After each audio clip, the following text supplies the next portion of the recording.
everyone knows, tell this story when I was starting to do public speaking. I got better once I put on the hoodie.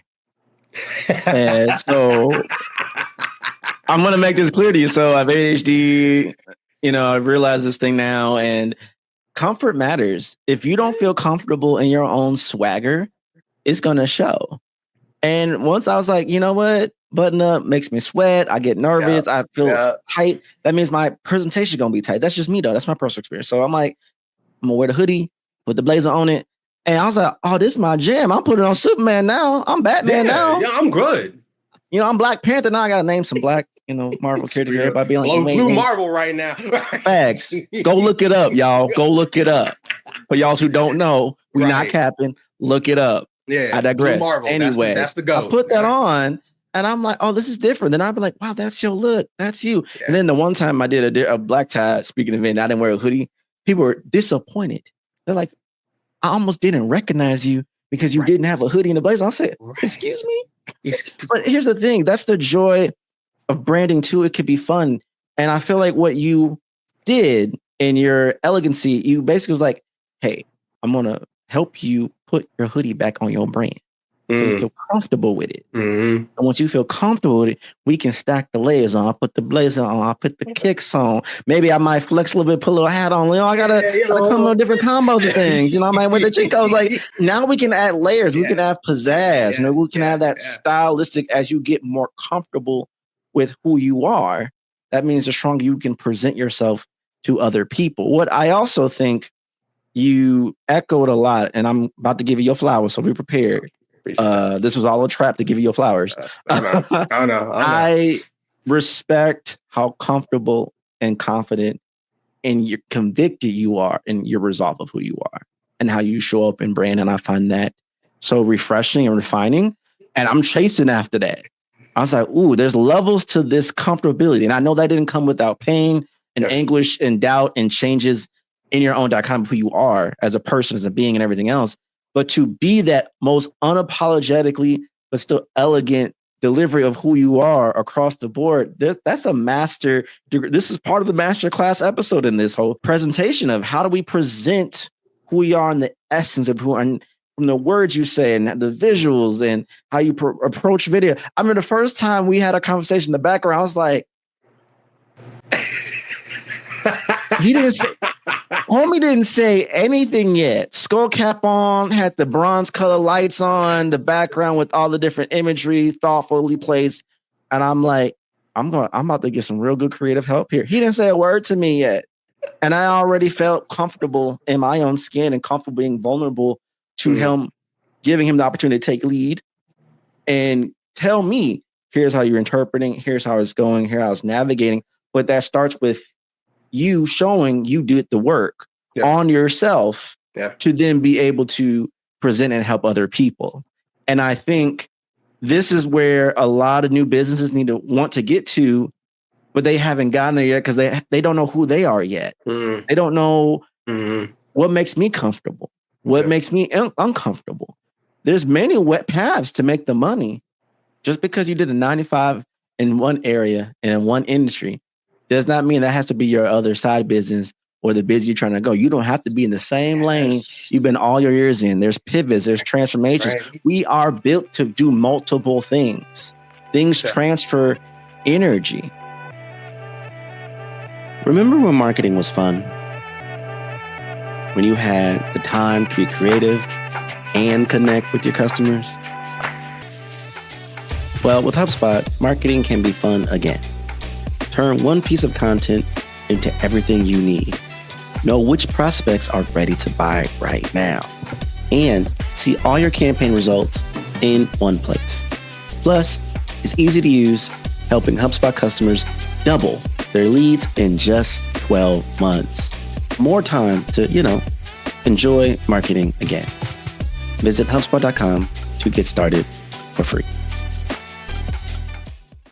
Yeah. And one thing I think I love about you, and if you don't mind talking about the book and how hip hop aligns with everything, I'm over here thinking like, okay, does he like hit Kendrick, J. Cole, or Drake? If I hear him playing anything of that artist in the background, is this vibe a certain way that day? Like, are we going back? Which is the greatest decade in hip hop? Is it the 90s? I mean, we even dealing with mumble rap no more. I'm not going to go there in this conversation, but hey, I'm just giving y'all gems. If you're trying to get some brownie points on Evante's calendar, if you're trying to look for creative strategy sessions, brand positioning sessions, looking for speaking opportunities, yo, the links will be in the show notes. But I'm just trying to give y'all some gems to get that sparkle with the email. I'm like, okay, let's have the conversation. Yo, how honestly, did you embrace that and navigate that? You know, it's funny, man. I will say, if you DM me and you drop your top 5 or you drop one of your favorite rappers in the DM, I'm absolutely responding to that message, like without a doubt.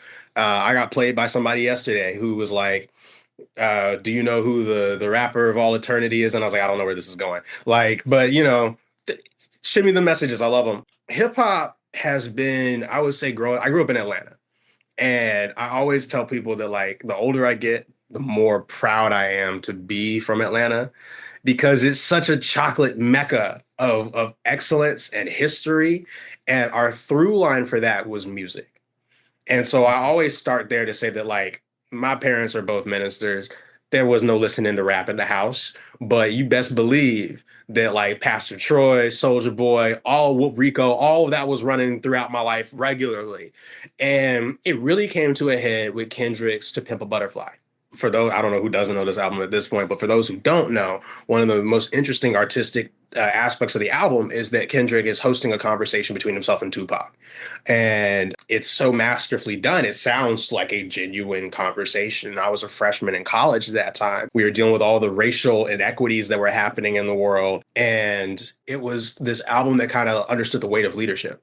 And through it, it was also heavily sampling stuff that was from our past. And so I'm a history nerd. I start going back through stuff, and I'm really looking at hip hop now more as just the trend. It became this fixation that was kind of in the back of my mind that was like, this is my tie back to Atlanta, is I got rap, and I can always talk rap, and I can always go back and listen to it. And then that became East Coast rap. I was a huge Wu-Tang fan and, like, really getting deep into the Bronx on stuff. Then when I moved into, social impact work, hip hop became a go-to illustrator to help my friends understand the moves that I was trying to talk to them about. When we would talk about power, I'd say, bro, we don't need to send an email. We need to be running mixtapes on corners. And they understood immediately, like, oh, we can just get a whole bunch of flyers and pass these out. We don't need to do the centralized system. And so as I got used to teaching marketing and teaching business ethics, another way that I would show up, another version of my hoodie, would be that as I would teach branding, I would bring in Gucci Mane quotes. And I'd say, he says, too much of the sauce, the man is lost, right? That's your differentiation, situation right there. Not enough sauce, there's no person there, right? And so, like, getting to have these conversations with folks, really, it continued to be an illustrator. When all of this really came to a head, I was doing some research into corporate marketing and branding and really looking at the impact of the early 2000s. There are a lot of companies that did extraordinarily large marketing feats during that period of time with smaller resources because it wasn't digital yet. And they've had ramifications across multiple industries. One of the ones that most people are now familiar with is Purdue Pharma, the pharmaceutical company that was behind OxyContin. They're now closed and defunct. But they ran, I think it was like a $2 million marketing campaign in a small region of the United States in 2001. And by 2017, they're responsible for 500,000 overdoses from this one medicine. And what it came down to, right, as we look at the pill, we look at these things, one of the things we don't look at is the marketing. We don't look at the sales brochures that were given to the doctors that said this pill is safe. We don't look at what the sorority girls were trained on what to say to people, and that there was someone who wrote a script. And so for me, as I was sitting there, I was like, wow, that's my job. I'm the strategist who writes those pieces of copy for companies. What is the ramifications and the consequences of my work that I can't see? And in this kind of moment of crisis, being like, wow, I want to continue to work in marketing. I love the work that I do. I love telling stories and building campaigns, but the reach is so much larger than a small region of the United States, right? I was like, with $2 million, you can run a sizable global campaign. Like, that's, things have changed. And so I fell back into, well, what matters?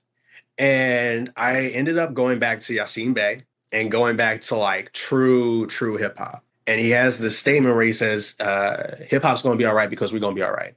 But if we're struggling, hip hop is struggling. And suddenly I was like, oh, hip hop isn't just this art form, but it's kind of a thermometer for us as a culture. And why is that?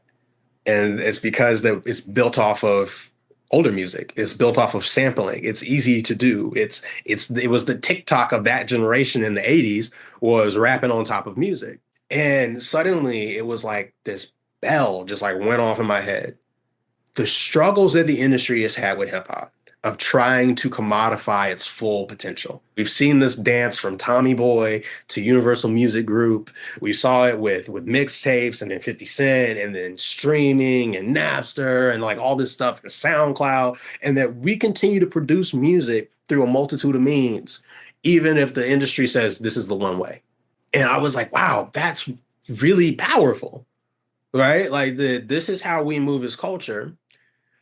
And as a marketer who wants to speak to the culture and serve the culture and better the culture rather than taking it down, then I want my strategies to reflect that same historical ethos. What's up, digital world? You're listening to the I Digress audio experience with Troy Sandidge. Social media, marketing, storytelling, business, culture, and more. Coming to you in 3, 2, 1. Where I pull from what's been done before, right? And I get to say, let's add the flip on that. Let's pull Paul Rand. Let's pull up his book on design and whatever, and those pieces and see what was happening and then be critical and speak to it. And so rap, as much as it became a consistent like comfort, listening to Killer Mike, Michael's one of the greatest rap albums we've had of the last decade. Listening to that is comfort just because he's an Atlanta rapper. But there's another part of this that speaks to how to make moves as a business folk, in community and in collaboration, to keep moving when things are tough, to pull forward. And so it's really become the backbone of Seeker, of my work. It's what led to me writing Power Beats and Rhymes, publishing that last year, which is a book that really explores that dynamic I'm talking about between Purdue Pharma and hip hop, of saying like, here's how we deal with these situations, and that we've always had that answer, going back to the writings of Baldwin and Audre Lorde, all the way to Bell Hooks to hip hop. It's always been this consistent thread of collaboration, community, and working together to build something that resonates. And for those who don't know, Power Beats and Rhymes Reclaiming Our Cultural Voice is available on Amazon. The link will be in the show notes. Go buy it. Let us know how you feel about it, all the things. But to dive into that more, I think, this brings us back to modern day. We're in 2025. Yep. DIBA is like, ooh, I don't know. And I think back to 2020. I remember where I was with George Floyd. I remember at 9 minutes. I remember of all the times I've had the most people reach out to me to talk on the business podcast, all these different things. And I'm like, look, I am trying to process what happened. Right. And at the time, I separated my business acumen from my personal experience. I always kept about marketing, social strategy. I didn't interject my experiences as a Black man. I didn't even interject, I've had 3 brain surgeries. I was born 2 pounds, 2 ounces, 3 months premature. I didn't talk about all the other different things that I navigate. I always kept it separate in this moment. I don't know. And I will never get this. I had someone in my DMs tell me, because I was complaining to them about it, and I was like, I don't want it this way. Because we sometimes, as people of color, sometimes we want it a certain way. I don't want it that way. I have a certain way I wanted it. I don't want the grant. I want the money given to like pay this. I'm like, take the grant. Get out the hole first. You can throw a rope and help other people get out. Yes. Get out the hole. Yeah. So she telling me, it don't matter if the only reason you at the table is because you Black. First, you complain about you're never at the table because you are Black. Then you get a chance to be at the table because you're Black, and that's not good enough for you either, Troy. Are we serious right now, brother? Straight up, who cares the reason why you're here? Now that you're here with the mic, with the platform, say whatever it is that you need to say. Yeah. And then the last thing they told me, and I had to sit with this one. You may be scared, tired, confused.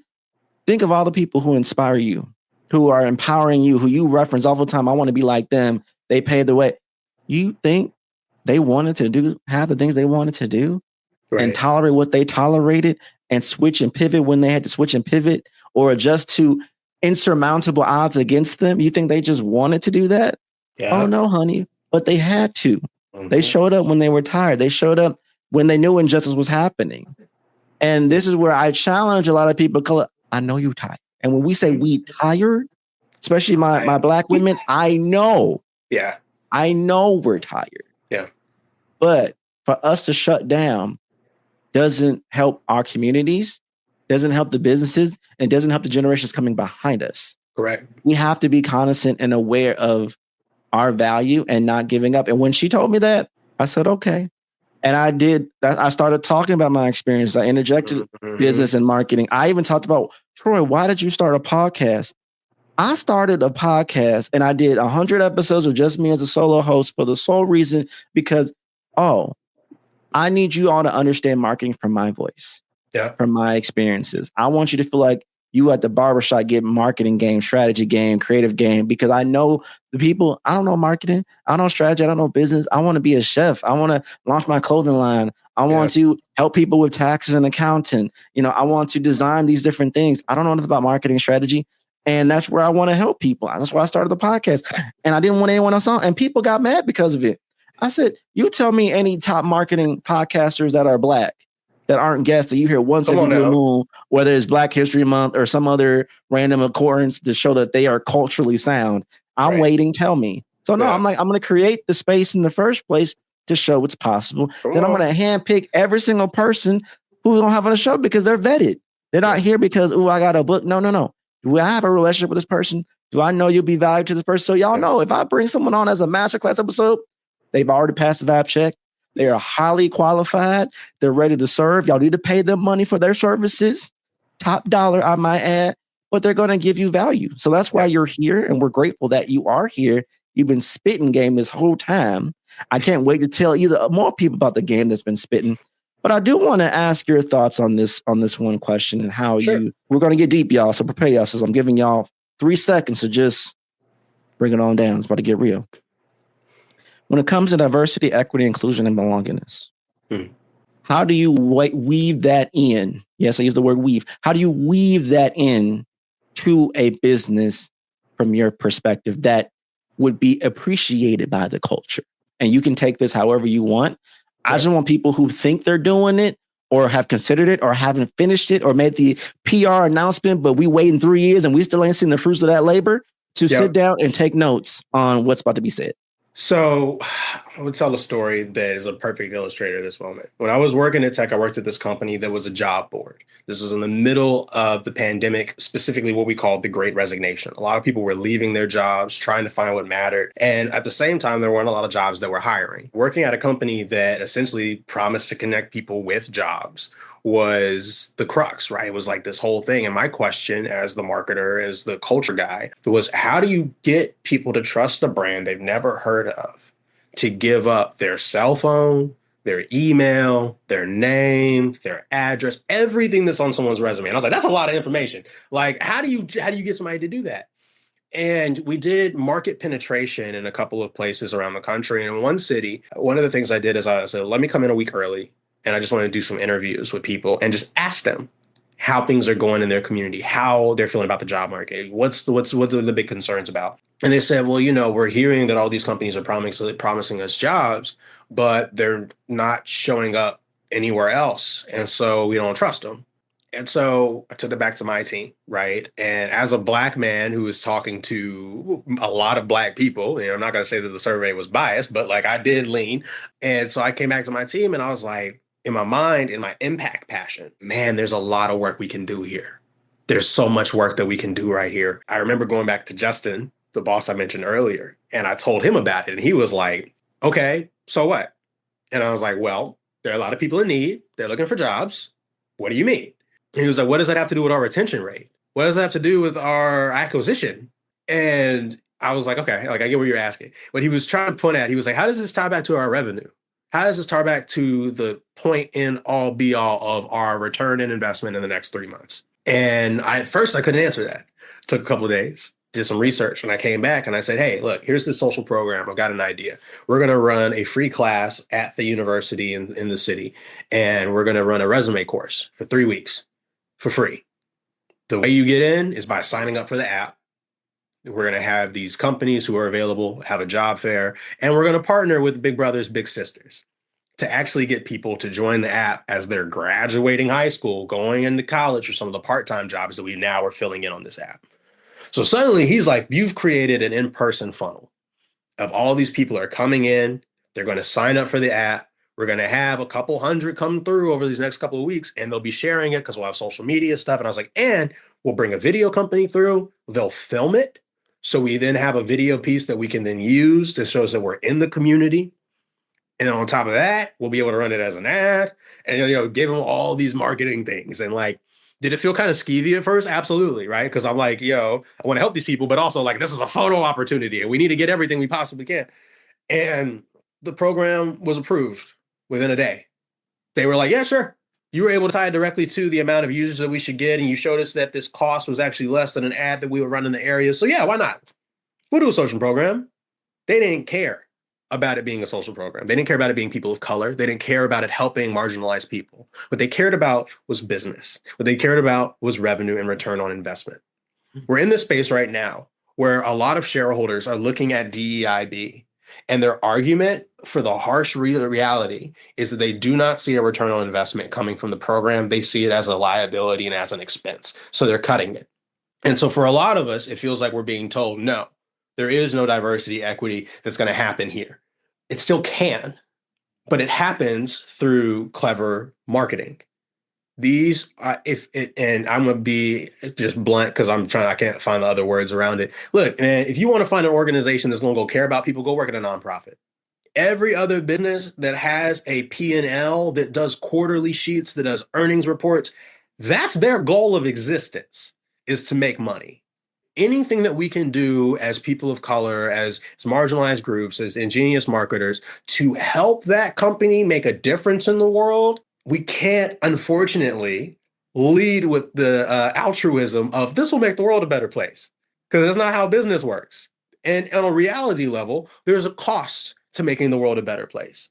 And there's staffing, there's time, there's capital. And so from a base Excel spreadsheet point of view, you could type it out yourself. You could say, what is all necessary to make this thing happen? What's the return that the company is going to get? When we want to make diversity, equity, and impact decisions on governance and policy or internal culture, we have to tie it back to the key performance indicators of that company.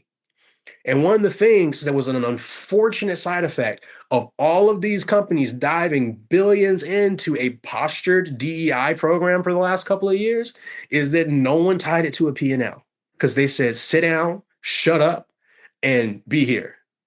And so now these programs are being cut because they were there for posture. And that's the sad truth of it. That doesn't mean that we don't have an ability to give these companies what they need to make impact. But for us, when we want to make impact, we got to remember that this is business. And that at the end of the day, as much of a bleeding heart as I am, and I get deeply passionate about caring for our folk and showing up in the right ways, I also have to accept that these people that I'm talking to are not me. They don't come from my background. They don't know the people that I know. They didn't grow up hearing the stories that I heard. Their grandparents weren't marching where my grandparents were marching. So this is personal for me. And I've got to understand that and take that passion of making it personal and go, I need to speak your language. If I want to sell you on this idea of making a difference, I need to market this to you just as well as market it to the people. And so it's twofold. We can do all of these amazing things to these companies. A lot of these companies actually have funds set aside for small experiments and activations or brand things or whatever the heck you want to call it to go do this stuff in communities. But if we don't tie it back to revenue and profit, then they have no incentive to move on those things. And then when it comes to the next year and they're looking back over their budget and they see, ooh, well, there was this fund that we didn't do anything with. Well, then, of course, you're going to cut it because you didn't do anything with it. It's a tough way of moving through this world, right? But it's the cruel reality that we're in. Like, these programs isn't cutting down the avenue of the road for us. And I think it also has to come down to some real black mess and to say, you look into an institution to save you. That's not how we do things. It's culture and community all day, every day. If you want to make these impacts between your businesses and helping serve the community, you can do that. But you can't look to them to drive the cart. It's us. And unfortunately, it's always been us. And like, I know, like Troy, like you said, we're tired, but there was a time when we were pushing the cart and the best option in our minds was to be slaves at another plantation. We've come a long way from there. The drive is still going on. But it's not going to happen through these programs that are being thought of by people who are not us, or be created in a department for a company that's not run by us. And even if it is, it's got to follow the same industry bars that we're talking about, from naming your company and the branding around it. If you want to make that impact, the way you make it sexy and the way you make it sell is by making it profitable. And that doesn't mean taking advantage of us. Doing that whole thing of doing a resume course and actually getting the help are people in that town and say like, yo, here's how you write your resume. Here's how you need to show up for this. Let's do practice interviews. Bring your resume through. I'll edit it. If that takes, you can ask staff to even volunteer their time to build that program out. It's still a win for the company. And at the end of the day, I get to look back at that campaign and say, man, we helped over 500 folks understand in like a weekend how to write a real resume. And then we were able to go to all of the companies, all the employers around and say, yo, we got 500 people on the app in a day. You want to be on here, pay us, and business is thrown.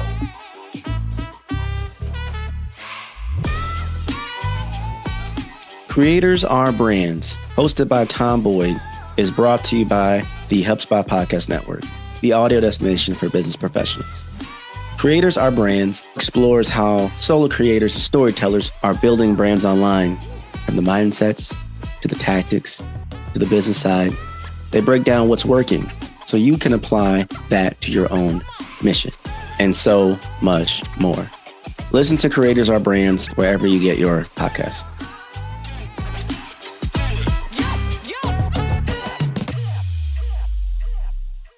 We don't realize how DEIB, I said this, diversity, equity, inclusion, belongingness does equal revenue. Yeah. I will stand on that, 10 toes, whole body, whole soul on that. That's real. People don't realize, I did a talk, $3.7 trillion is the generational buying power of Black people.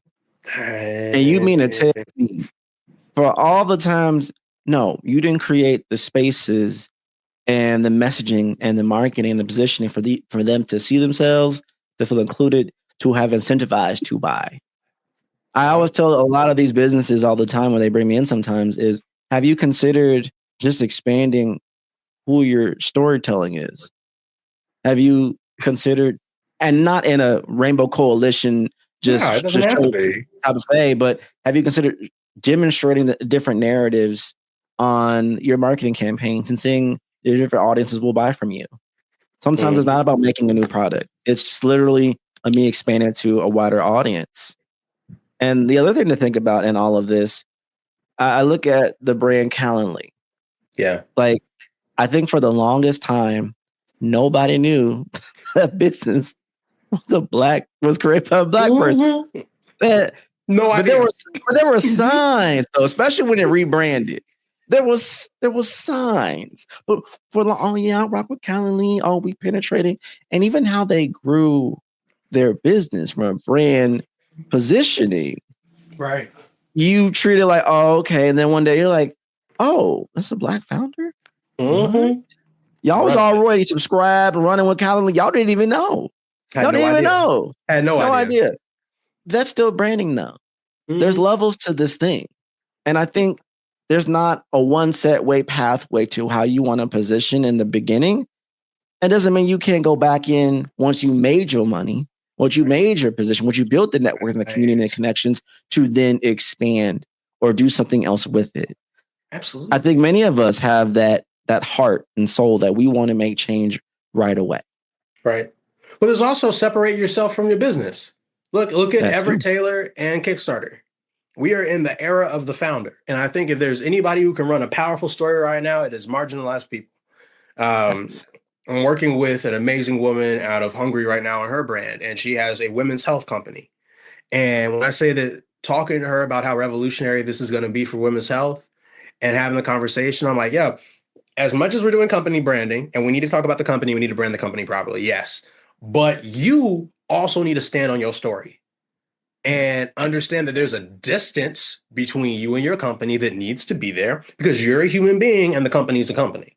But like now, as a Black owner, that's the joint, right? I haven't posted much for Seeker on social media because, one, I'm not going to do that. That's just not how this business is going to run. But also, like, my personal social media, you see me, I'll be wilding on LinkedIn. posting memes, making everybody else Go be like, follow oh, him, man. Y'all, you will not regret it. You will not regret it. Especially the post you've been doing recently had me in tears. But anyway, I digress. Continue. you appreciate that MLK one, huh? And so, people, when I go into rooms, there was a time where I was afraid that as a founder and as an owner, that was going to be a problem. And someone's going to be like, you out here doing all this other foolishness. I was like, no, but if you send me an email and it comes from Seeker, it comes from my Seeker email, it's going to have professional language and tone because I'm a professional.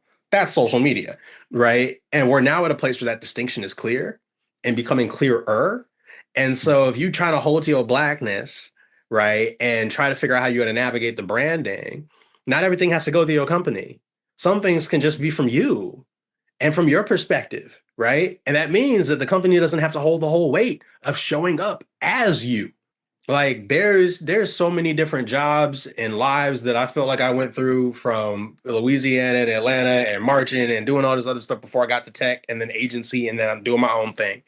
Most people don't know about all that and they ain't gonna know about all that. That's fine.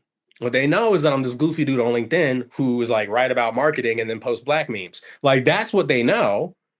And then they meet the company and they're like, wow, you actually know ethnography. You actually know audience development and market insights and trends. And that's what your business is built around, right? And so Seeker is known for cultural competency, is known for market insights and trends. Evante is known for the same thing, as well as hip hop, rap, all this other stuff that's going on, memes, foolishness, good food, right? Like I can have all those different areas to me. And the company doesn't have to hold all that weight. My favorite thing was when it came out that Calendly was founded by a Black folk. We're out here, and we're finally in a place where it's not a terrifying thing for the CEO to be a person online or the owner to be real. Mm-hmm. And so be real. Don't be wilding, but like be real. Watch what you put on your stories because like people can see that, and what you like, people can see that. But like outside of that, be real. And you can be real and then understand when your company should say it and when you should say it. Could you imagine if we would rep Black fashion brands like we do Louis Vuitton? We want to be all these things, but if we would rep people of color brands like we do other brands that have no affinity. Yeah. They don't, it's not like they're giving to charity until they're called out to us.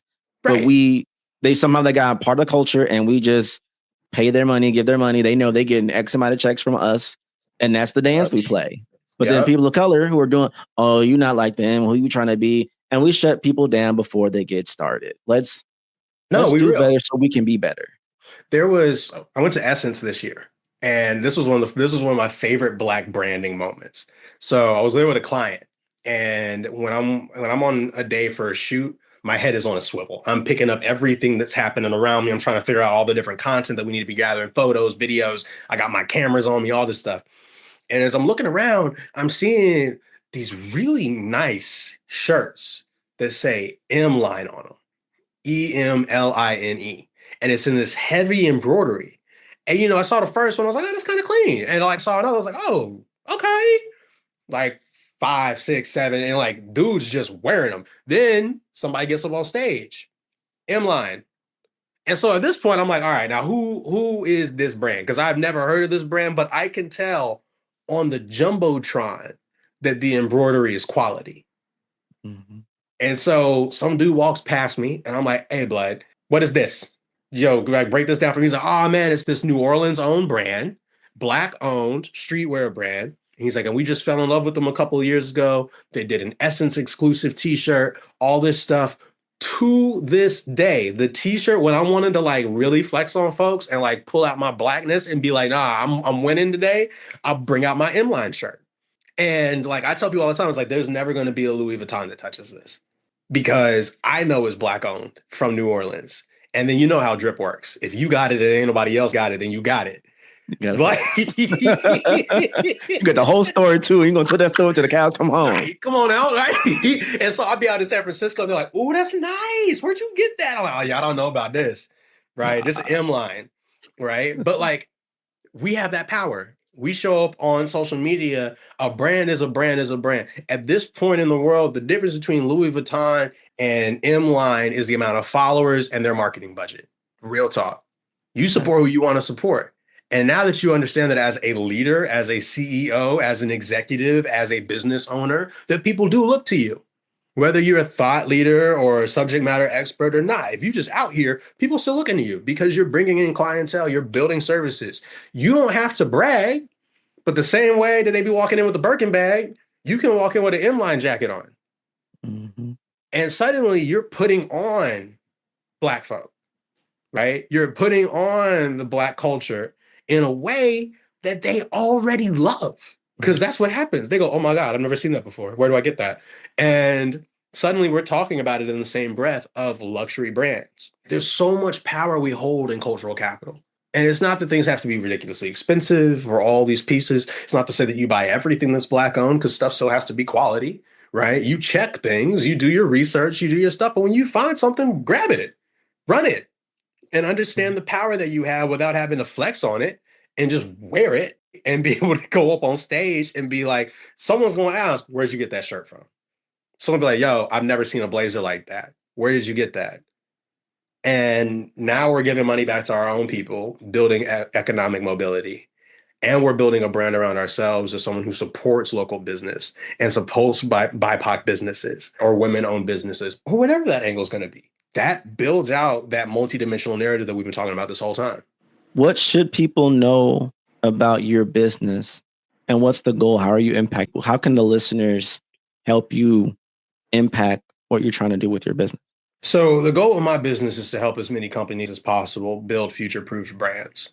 That's my passion and joy, is that we're in an era where the phone, what I say is the 16:9 media ratio for my TV nerds out there, we're at the death of that in the next couple of years. And the question of what comes next is going to be a combination of a lot of different devices. And not a lot of brands are having those conversations around how do we prepare for this from a cultural point, from a media and communications point. People who are interested in beginning that conversation for their company are curious around everyday things they can even do at a smaller level to begin activating and preparing for that. I'd love to have those conversations with you. Also, if you're in a place of repivoting and you're trying to understand really where you can go from here, or you're like you said earlier, where we're at the end of our own foresight, right? And you need that outside perspective. Hopping on a quick chat and being able to do that is always great. If you know people who are trying to bounce those ideas around, I'm always looking to connect with new folk, especially on LinkedIn or on Instagram. I'm on at Evante Daniels on both of those platforms, and my DMs are always open. Evante, brother, I appreciate your light, your power, and your swagger. Like, Appreciate top that, tier. bro. Top Thank you, bro. tier swagger. Thank you. I hope that the listeners appreciated this series of episodes that just encapsulate us on, we can be better, and here's how to do it. And, if I really need to do it, I need to drop them dollars and slide into some DMs and say, hey, can you help me elevate, future-proof my brand, help me with my alignment, my brand positioning to align with who I am or the multitudes of who I am? How do we elevate our business? How do we position everything accordingly for better opportunities? For amplifying social as the platforms change, as they go offline, they don't go offline. But if you have a proper content strategy system, you ain't gonna flinch. I'm just going, shoot, we were talking before all this happened. You already was giving us game. We was already in the DMs talking about like, okay, this is a 3-part strategy. We're doing like Trojan horse tactics on this stuff. And I would have been like, okay, and TikTok is now no longer here. Okay. Right. Evante already got me straight. Seeker saw the future and set it up for me. I ain't skip a beat with anything on social. But we like to if hear. you don't get the right people to navigate that, how are you going to move? How are you going to move out here in these streets? The platforms are changing every day. What are we going to do? Do you have an email sequence? But it doesn't matter if it's email, if it's social, if it's in person, if it's virtual. If you don't know how to communicate, if your brand isn't together, if you're not culturally sound, if you don't know what your comms etiquette is, if you don't know who you are as your identity, if you don't know who your audience personas are, your ICP, nothing else matters. Evante can't even help you until you list some things out. We can't. You gotta at least tell me where you want to go. You gotta at least tell me where you want to go. He asked me, y'all, I literally do this for a living. I have a book here. We both have books. We've done these things. I do this for a living. And when he asked me that, I became a puppy, and I was like, I don't know. I don't know, because I hit a plateau. I hit a wall where I'm like, where do I go from here? We think it's easier when we're starting out, but when you get into the real decisions of money and business, and you're trying to get that extra zero or zeros, or go into uncharted territories, or you're starting to integrate AI, and you may not even know what Web3 even is yet still. And you're dealing with all these other things. You just now trying to tap into what ChatGPT is, what Gemini is, what Clive is, and all these different things. We can go back into that. Maybe we'll have Evante back and we can double down on that experience, throwing that seed in there. Yeah. But even nevertheless, if you don't have this stuff together to align, how are you going to move? How are you going to have those conversations? And sometimes it's, let me pay the brother to tell me what I don't know about my own brand positioning, so I can do the work to come back. Hey, I'm ready. Let's move this forward. Yeah. Sometimes it's just as simple as that. And you never know. He may hear you like, hey, I'll give you a free 20-minute game to get you started. Come back to me. We'll do a dance. And let me tell you, I don't make investments if I don't see the value, and it didn't take long. If you're a person who's trying to bring in more Black businesses as consultants or part of your team, sub-team, sometimes they're just as good as they say they are, and just rock with it. And that's it. Let me tell y'all how to be a good client to a Black business. Can I do that for 10 seconds and show some love? Please. We had the conversation. I had a gap. I communicated during that gap, hey, something just happened. I'll swing back with you. We ain't flinch, we ain't push. He was very casual. Sent me another message, reminded me of everything. And sometimes your blessings is you don't have them systems, or you don't take the time to remind people, hey, you was once interested in me. Are you still interested? And where do we go from here? Absolutely. Simple. All love, all great. Came in, told me the finance, locked that thing in, paid the brother his money up front, whatever the arrangement was. We did our thing. He delivered. It wasn't, I'm waiting. Hey, where's my stuff at? What's going on? He's doing his thing. I'm doing my thing. We circle back. We've had 4 multiple conversations on the planning, on the infrastructure. He made sure I understood. Even after the last payment was sent, I sent the payment when it was supposed to be due. No questions, no gap, no ghosting. Because I feel you got to do businesses right the same way you want to be received if you can. I already knew the pricing. I made the budget work. I made the investment because I knew I needed it. There was nothing. I think sometimes we get that, but the money, you make the investment and you see what happens. And then it's up to me now to do the work from what the investment has. And so here we are having this engagement, having this conversation, and the flow was great. I ain't questioned nothing. I'm leaning. I'm here to eat. I'm here to learn. I'm here for you to guide me and lead me and tell me you are fully empowered to be as vulnerable and as transparent as possible. That's how you get to maximize the best of a consultant and a strategist. And I came in knowing I have the years of experience. I got a good rap sheet, but I'm vulnerable. I don't know how to do this in branding. I don't know how to pivot. I've hit this plateau where I need to reset. I need to realign. And he took me under his wing and just told me what it was. And sometimes what I had to hear was a little hard to hear. It was a little tough, but it was tough love. Yep. And you know what? I embrace that. And every day I can hear his voice saying, okay, do this, do that. You do this, do that. And it's like, okay. And this is how, if you're a person who got the money, who's ready to make the investment. Here's my pitch, y'all. Here's my pitch right now to y'all. This is all about Black Christian. It's all about empowering Black businesses. If you have the investment money, if you've been struggling with how do I position my brand, if you're trying to future-proof your brand, if you're trying to elevate your social presentation, your comms, your media, if you're trying to bring all your assets together under one conglomerate that makes sense of your whole totality of your identity, go to Seeker. Go check them out. Go to LinkedIn. See his content. Replay these episodes if you need to. But I mean, I got enough validation. Just take my word for it and go do it today, like right now. Like click that link. You know, while we still listen to the episode, click the link, put the calendar link, have the conversation, see what happens. And I guarantee you will not be disappointed. So again, Evante, we appreciate you being on the show, dropping this gem, dropping this wisdom. Is there any final words you would like to share? No, man, I really appreciate being on the show. Thank you for having me on. I just remind people that branding is a process. You don't have to arrive tomorrow. That's the joy of working with a strategist, right? You on the front lines, you in the trenches. Running a business is trench work. And so it's okay to not be everywhere all at once tomorrow. It's more important that you arrive one day. And on that note, we out, y'all. Peace. And that's a wrap. We hope you enjoyed this episode of I Digress. What was your takeaway? Care to share your thoughts and tag Troy on social media? You can find him on all platforms at Find Troy. Don't forget to like, subscribe, and leave a review or comment for this episode from wherever you're listening. Looking for a marketing strategist to build the structure, strategies, and systems you need to get the success you want and the ROI you desire in your business? Book a discovery call to talk with Troy at findtroy.com. And as Troy's philosophy goes, imagination is the engine, content is the fuel, social media is the highway, marketing is the roadmap, sales is the destination, culture is the GPS. Thanks for listening.